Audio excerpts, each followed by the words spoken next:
It wasn't oil. It wasn't gold. Ibrahim Traoré poured fish into the veins of Burkina Faso.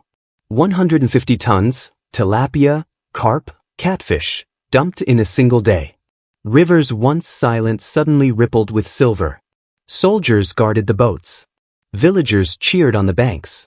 Cameras rolled as waves of life spilled into waters that had been empty for years. To outsiders, it looked absurd. A poor, landlocked country throwing scarce resources into fish instead of roads, hospitals, or power plants. But to Traoré, the logic was simple: food is power, and survival is sovereignty.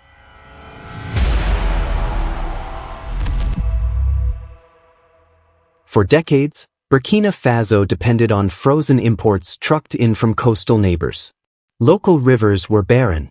Families couldn't afford protein, and malnutrition rose. Politicians shrugged. Geography, they said. Climate. Traoré refused that excuse.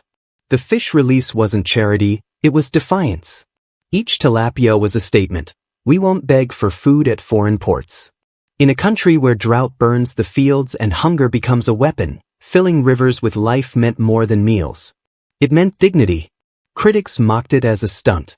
Supporters hailed it as rebirth. But no one could deny the spectacle. And within months, the gamble began to pay off. Fishermen returned. Markets filled with fresh catch. Families who hadn't tasted fish in years found it back on their plates. But the real play was deeper. Traoré understood that food security is political security. A hungry population can be bought, swayed, or broken. A fed population? Much harder. Every fish pulled from the river wasn't just dinner. It was stability, income. And he didn't stop there. Training programs in aquaculture followed. Nets, cages, hatcheries, tools to turn rivers into living farms, not just hunting grounds. This wasn't a one-off media stunt. It was the start of a sector that could actually last. So the question is, was it madness? Or was it a masterstroke? Can 150 tons of fish really change the destiny of a nation? Or was Traoré simply casting hope into uncertain waters? The brilliance of the move wasn't just in the rivers, it was in the optics. Clips of villagers cheering as fish poured into the water raced across social media. From Bamako to Dakar, even in Paris, people shared the videos. Here was a leader not cutting ribbons on foreign aid projects, but bringing life back to his own rivers. The symbolism was impossible to miss. This wasn't politics in speeches. It was politics people could touch, taste, and see. Critics scoffed. Why waste millions on fish when Burkina Faso needs hospitals? Traoré's answer cut straight through. A hospital treats sickness, but food prevents it. A road carries goods, but it doesn't feed a child. Without nutrition, no infrastructure matters. Hunger, he argued, is the foundation of politics. Solve hunger, and you solve unrest. Solve unrest, and you consolidate power. In that sense, the fish release wasn't just about ecology, it was about control. Control over food supplies. Control over public perception. Control over the story of Burkina Faso's independence. For the first time in decades, people were talking less about dependency and more about possibility. If rivers could be revived, what else could be reclaimed? Of course, the gamble was huge. The risks obvious. Rivers scarred by illegal mining. Corruption in fish markets. Poaching before stocks could grow.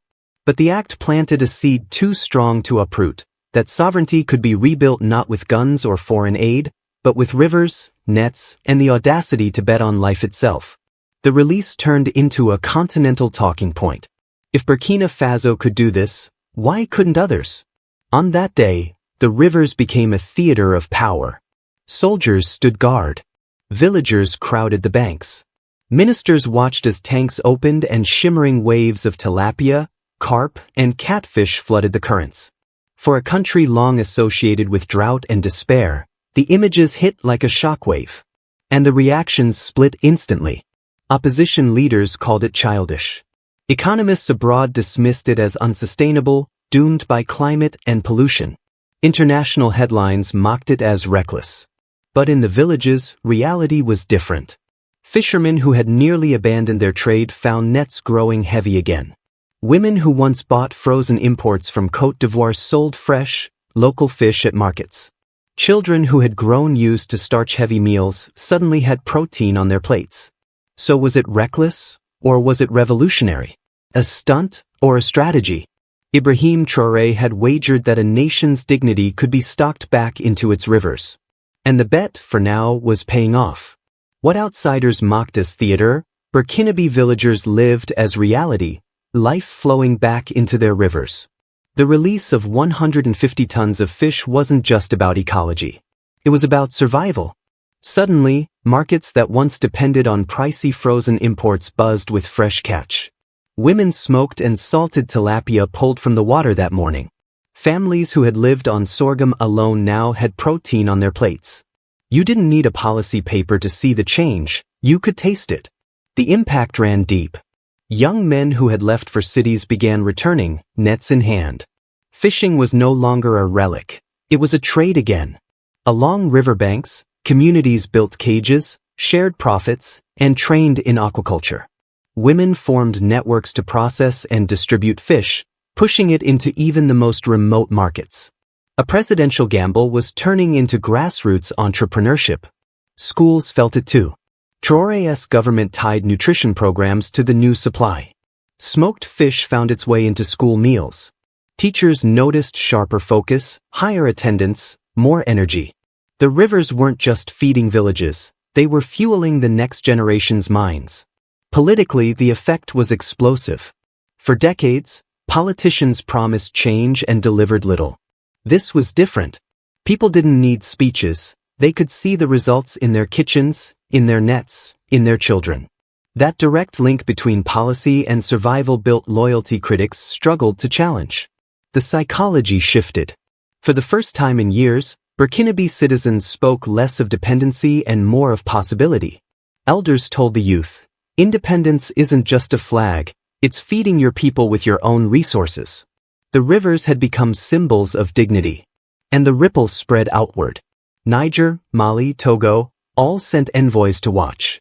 Regional talks began on protecting shared waterways. Burkina Faso, long a quiet player, was suddenly a reference point. A poor, landlocked nation had made itself impossible to ignore. But opportunity came with danger. Poaching threatened stocks. Corrupt officials tried to seize control of markets. Pollution from illegal gold mining loomed. Traoré moved fast, empowering communities to police rivers, declaring sanctuaries, mobilizing youth brigades to monitor water. Responsibility was spread wide enough that no single hand could choke the experiment. What began as a spectacle was becoming a system.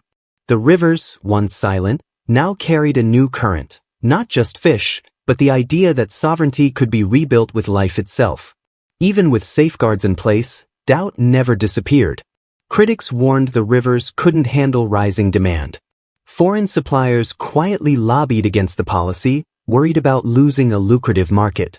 But on the ground, ordinary citizens didn't wait for permission. When hatcheries broke down, villagers rebuilt them overnight. When poachers showed up, communities confronted them directly. What started as state policy was now a national movement, an ethos. And politically, the impact was undeniable. Ibrahim Traoré didn't build legitimacy with speeches or ideology. He built it with results. Every net pulled heavy, every market stall stocked, every child fed became a silent vote of confidence. In a region defined by coups and distrust, Traoré showed that loyalty could be earned not by repression, but by restoring something as simple and as powerful as rivers. So here's the bigger question. What happens when ordinary citizens realize they can reclaim not just rivers, but their own resources, dignity, and sovereignty? At first, the world laughed.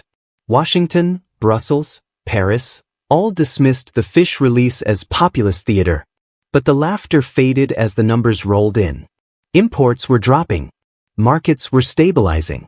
Malnutrition was declining. What looked like spectacle was turning into evidence. For the United States, this was awkward.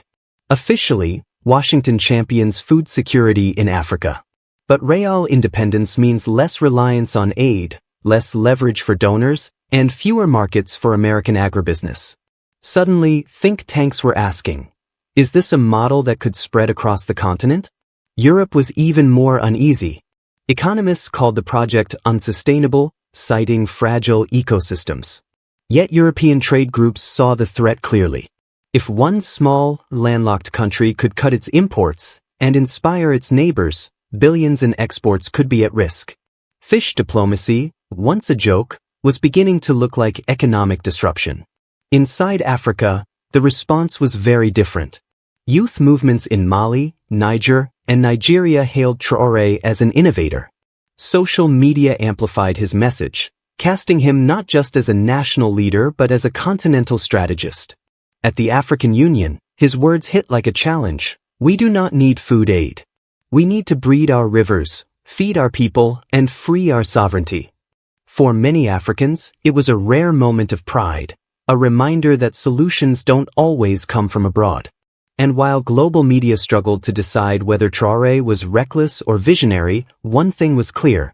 A spectacle that began with 150 tons of fish was now reshaping debates far beyond Burkina Faso's rivers.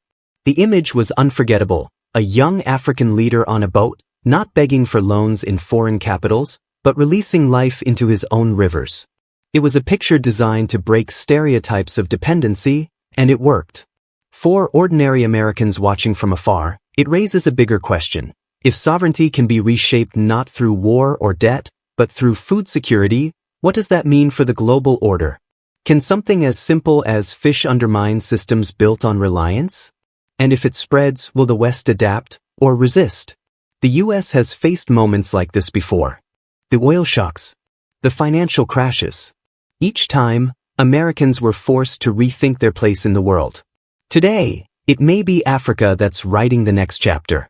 Not with weapons, not with oil, but with rivers and fish. Whether you see it as folly or foresight, Traoré's gamble forces the world to confront an uncomfortable truth. The old order might not hold forever. Because from the day 150 tons of fish hit Burkina Faso's rivers, the conversation changed. Critics mocked it. Supporters called it rebirth. But no one could ignore it. And slowly, ridicule gave way to results. Fishermen returned. Women built cooperatives. Kids ate better. Wildlife crept back along riverbanks. Markets once ruled by imports started buzzing with local supply. What looked like spectacle was turning into substance. But beneath it all, the meaning was bigger than rivers or fish. It was sovereignty. Traoré understood that a country that cannot feed itself cannot truly be independent. By restocking rivers, he wasn't just feeding families. He was reclaiming leverage, pride, and dignity. Of course, the risks are real. Pollution, corruption, external pressure. Success is fragile, and enemies are many. If vigilance falters, the rivers could be emptied again, and dependency would return as quietly as it left. History has taught us that sovereignty, once lost, is never easy to recover. And that is why this moment matters. Not just for Burkina Faso, but for Africa as a whole. If rivers can be reclaimed, why not minerals, land, or labor? If one leader can redefine independence through food, what happens if many leaders follow? So the real question is, what will this look like when your children or grandchildren look back? Will they see a curious stunt? Or the spark of a movement that reshaped Africa's place in the world? That answer depends not only on leaders, but on voices. Voices that choose to remember, to speak, and not let the story be buried. They mocked fish. But fish fed a nation. They mocked a gamble. But a gamble built sovereignty. This isn't the end of a story. This is the beginning of a reckoning.